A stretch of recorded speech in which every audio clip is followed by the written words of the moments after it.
बॉलीवुड यानी कि हिंदी पिक्चर फिल्में। और अच्छी बात यह है कि आज के इस दौर में हिंदी फिल्म्स जो है मनोरंजन के साथ साथ में समाज में चलने वाले बहुत सारे ऐसे अहम और गहरे मुद्दे हैं जिसको उठाती है और उसके बारे में समाज में जागरूकता अवेयरनेस लाने की कोशिश करती है। और ऐसी ही एक बहुत ही अच्छी कोशिश की है जो हाल ही में रिलीज़ हुई है मूवी, जिसका नाम है जयेश भाई जोरदार।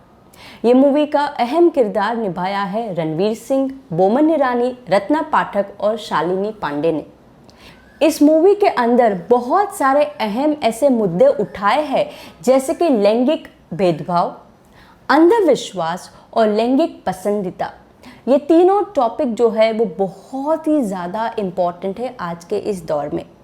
जयेश भाई, जिसका किरदार रणवीर सिंह ने निभाया है, ये रणवीर सिंह एक छोटे गांव का अनपढ़ नौजवान लड़का है जो अपने सरपंच वाले पिताजी के छत्र छाया में बड़ा हुआ है, डरा हुआ है, सहमा हुआ है।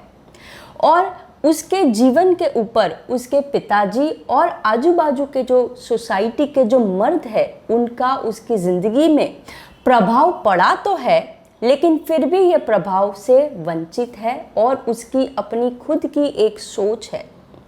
और इस जयेश भाई की एक वाइफ दिखाई है जिसकी शादी को 10 साल हो चुके हैं। 8 साल की एक लड़की है। अब उसकी बीवी जो है वो वापस दूसरी दफ़ा गर्भवती है।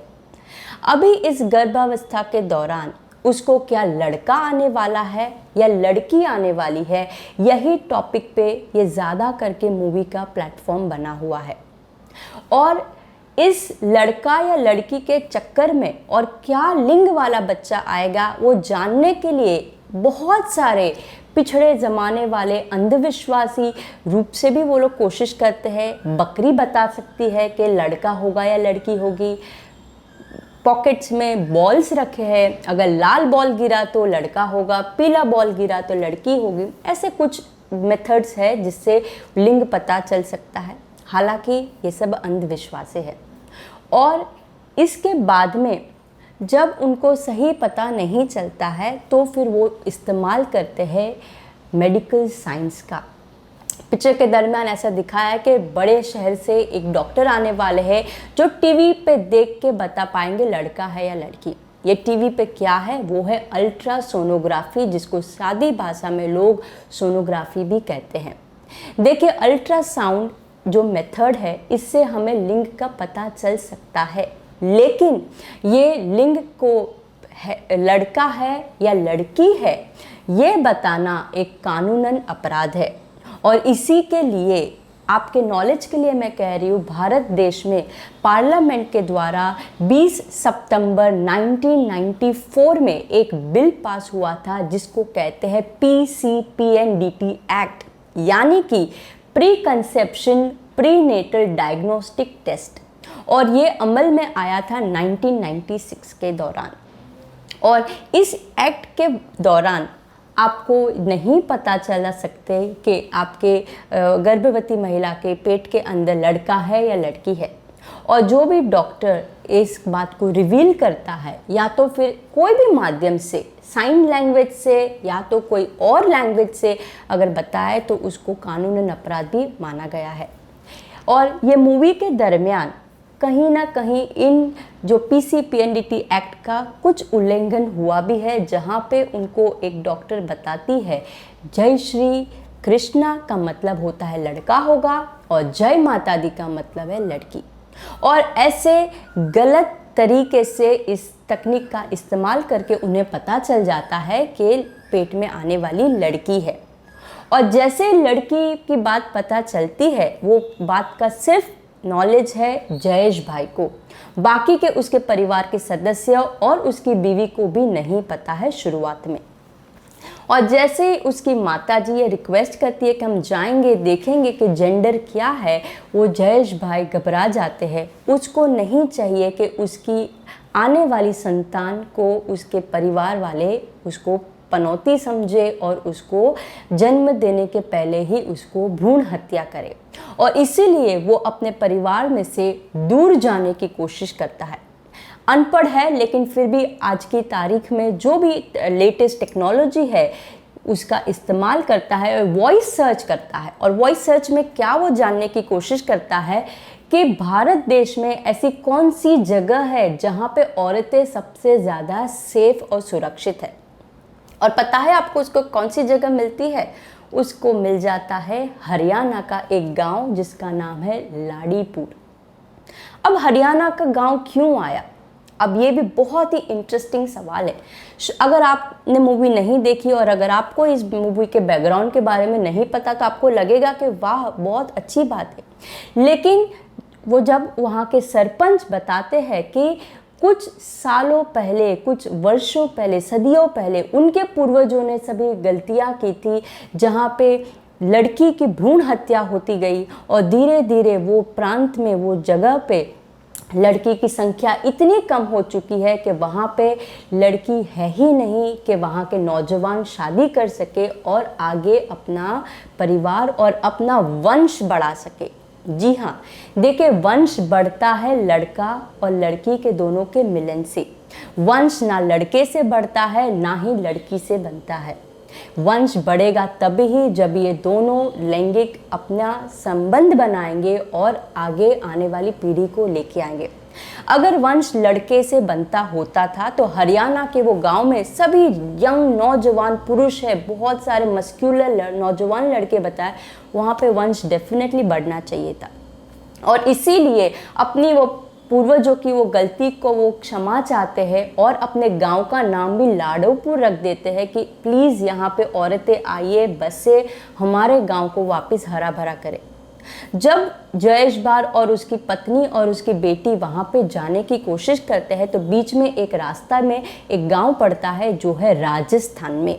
जी हाँ, राजस्थान भी आज के हमारी तारीख में हमारे भारत देश में जहाँ पे जेंडर रेशो की डिस्टर्बेंस है वहाँ पे भी काफ़ी प्रचलित है। और मूवी के दरमियान ऐसा भी बताया गया है कि जिसके भी जो पुरुष के वहाँ पे वो लोग कैफ़े में रुकते हैं, वो पुरुष के वहाँ पे उसकी भी शादी बस हालांकि 2-3 हफ्ते पहले ही हुई थी और शादी के लिए उनको कलकत्ता जाके एक लड़की से शादी करनी पड़ी और उसके लिए उसको 2 लाख रुपए चुकाने पड़े। ये हमारे समाज की और एक काली सच्चाई है। क्या हो रहा है? पहले लिंग जांच कराते हैं, फिर लिंग में भ्रूण हत्या होती है। भ्रूण हत्या होने के बाद में जब ये जेंडर का रेशो इतना बिगड़ जा रहा है, फिर गैर कानूनी तरीके से लड़की को बेच के उसके शादी करवाते हैं। तो यानी ये बहुत सारे ऐसे हिस्से दिखा है जो हमारे समाज में काफ़ी बुरा है।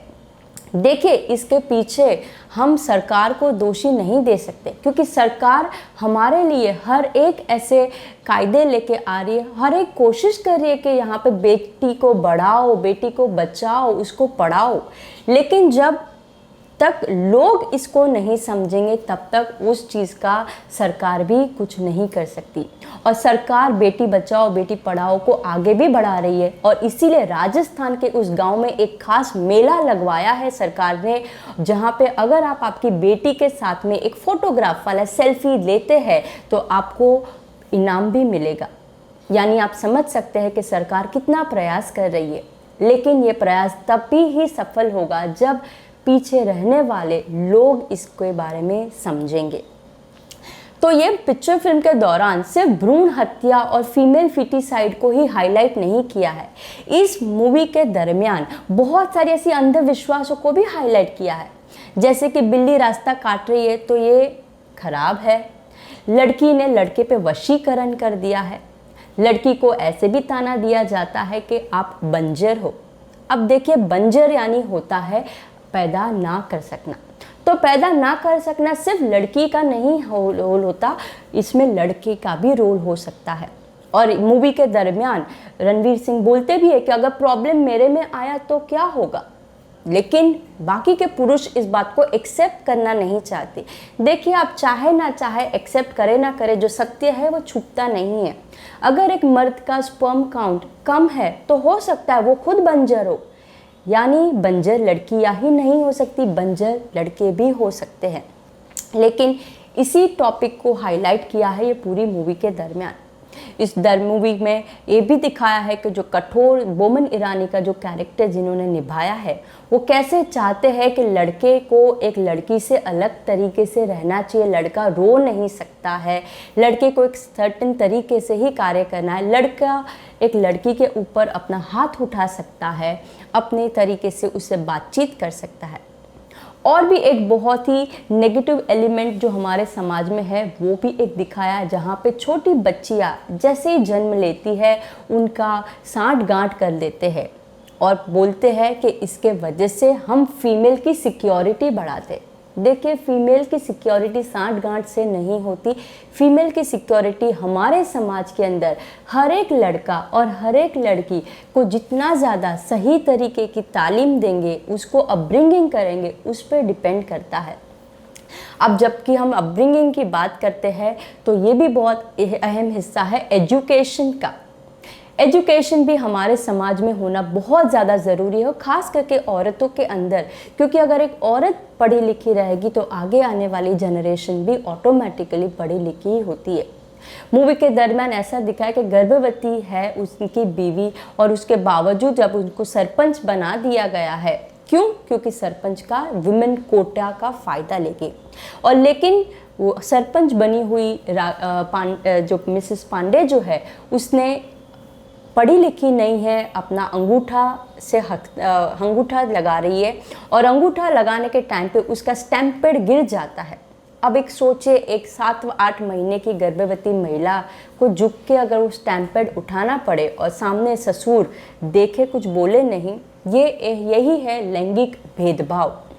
लैंगिक भेदभाव ये भी दिखाया गया है कि लड़की गाड़ी सीख रही है लेकिन गाड़ी वो रात को सीख रही है ताकि समाज में लोग देखें नहीं कि उसको आगे बढ़ा रहा है उसका पति। यानी ऐसे बहुत सारे एलिमेंट्स हैं जहाँ पे लैंगिक भेदभाव है बहुत ज़्यादा तरीके से दिखाया गया है। और जब उसकी खुद की 10 साल की छोटी लड़की जब भी पढ़ रही है, लिख रही है और अच्छे से उसको नॉलेज है, स्मार्टफोन को अच्छी तरीके से इस्तेमाल करती है और अपने आप को बहुत ज़्यादा छोटे गांव में होने के बावजूद वो पढ़ी लिखी होने की कोशिश कर रही है। और इसी छोटी सी लड़की के एजुकेशन की वजह से वो लोग अपने ऊपर होने वाले जो भी गलत व्यवहार है उसको समाज के बाहर लेके आती है सोशल मीडिया के प्लेटफॉर्म के द्वारा भी।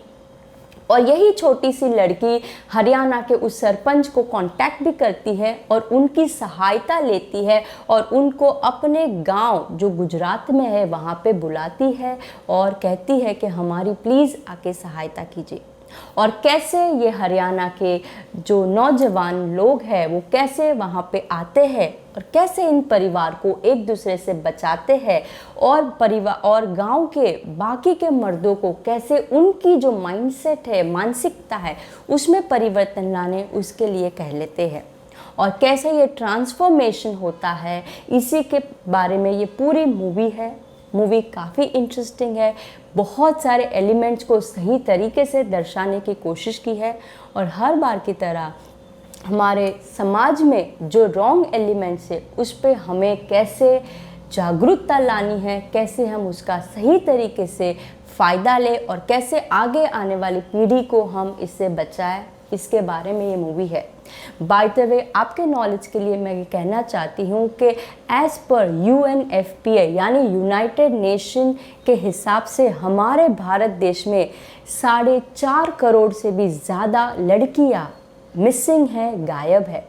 और ये इसलिए ज़्यादा करके गायब है क्योंकि इनकी कहीं ना कहीं भ्रूण हत्या हुई है या तो फिर बहुत ही छोटी उम्र में इनके ऊपर कुछ ना कुछ गलत कार्य हुआ है। ये हमारे समाज का हिस्सा है और हमें इसके बारे में जागरूक होना बहुत ही ज़रूरी है। एज अ डॉक्टर जब मरीज़ आते हैं, हालांकि मेरी प्रैक्टिस मुंबई जैसे बड़े शहर में है, लेकिन फिर भी जब कपल्स जब इनफर्टिलिटी से मिलते जुलते आते हैं तो सबसे पहले यही कहते हैं कि पहले मेरी बीवी का टेस्ट कराइए, शायद से उसमें कुछ प्रॉब्लम होगा। जी नहीं, बीवी का ही टेस्ट नहीं होगा, टेस्ट होगा तो पुरुष और औरत दोनों का। और दूसरा, ऐसे भी मरीज़ हमारे यहाँ पे आते हैं जो कहते हैं डॉक्टर साहब हमें कुछ ऐसे हार्मोन्स की दवाइयाँ दे दो ताकि हम सिर्फ लड़का ही पैदा करें। देखिए, ऐसे कोई दवाइयाँ नहीं आती है जिससे आप सिर्फ लड़का पैदा करो, ठीक है। लड़का होगा या लड़की होगी, ये आपके स्पर्म के अंदर वाले जो क्रोमोसोम वाले जो स्पर्म है उसकी कितनी स्ट्रेंथ है, ताकत है, उस पर डिपेंड करता है। लड़का होना या लड़की होना ये कोई भी एंगल से लड़की का शरीर निश्चित नहीं करता। ये निश्चित करेगा तो सिर्फ और सिर्फ लड़के के शरीर से। तो अगर आप भी इस अंधविश्वास में है कि लड़का या लड़की एक औरत डिसाइड करती है, तो प्लीज़ आप अपनी अंधश्रद्धा को बंद कीजिए और जो मेडिकल साइंस है, जो विज्ञान जो कह रहा है, उसको बिलीव कीजिए। और प्लीज़ अगली बार अगर आप या आपके परिवार में से कोई भी औरत गर्भवती है तो कभी भी ये PCPNDT एक्ट का उल्लंघन नहीं कीजिएगा, क्योंकि ये गैरकानूनी है। आपको 3 साल तक की कड़ी सज़ा भी हो सकती है। तो प्लीज़ आप ये जो तकनीक है, ये आपके आने वाले बच्चे में कोई जन्मजात दोष है या नहीं, कोई बीमारी है या नहीं, उसके लिए ये तकनीक है। ये तकनीक सेक्स डिटर्मिनेशन यानी लिंग की परिचय करने के लिए नहीं है। तो मैं आपकी होस्ट डॉक्टर तन्वी मयूर पटेल, एंडोक्राइनोलॉजिस्ट डॉक्टर मुंबई से सैल्यूट करती हूँ हर एक लोग जो इस एक्ट को सही तरीके से फॉलो करते हैं और इस एक्ट को सही तरीके से इस्तेमाल करते हैं। कोई भी डॉक्टर इस एक्ट को रॉन्ग उल्लंघन नहीं करता है। बहुत सी बार जब हमारी MBBS की और हमारी पोस्ट ग्रेजुएशन की स्टडीज़ हुई थी, तो जब हमने जो रूरल एरिया में सर्विस की थी, बहुत सी बार वहाँ के सरपंच लोग, वहाँ के जो ताकतवर लोग आते थे और धमकी भी देते थे डॉक्टर्स को, आप बता दो लिंग में क्या है, वरना हम आपके परिवार को नुकसान करेंगे, हम आपको नुकसान करेंगे, हमें बता दीजिए। तो डॉक्टर कभी भी खुद कोशिश नहीं करता है अनलेस एंड अनटिल बाहर से ऐसे प्रेशर आते हैं, और कभी कभार करते भी है, ठीक है। मैं आशा करती हूँ इस वीडियो के द्वारा आपको कुछ एक जागरूकता मिली होगी। और अगर आपने इस मूवी जयेश भाई जोरदार को नहीं देखी तो प्लीज़ डेफिनेटली देखिएगा। इसमें बहुत ही अच्छा कार्य किया है शालिनी पांडे और रणवीर सिंह ने, ठीक है। नमस्ते।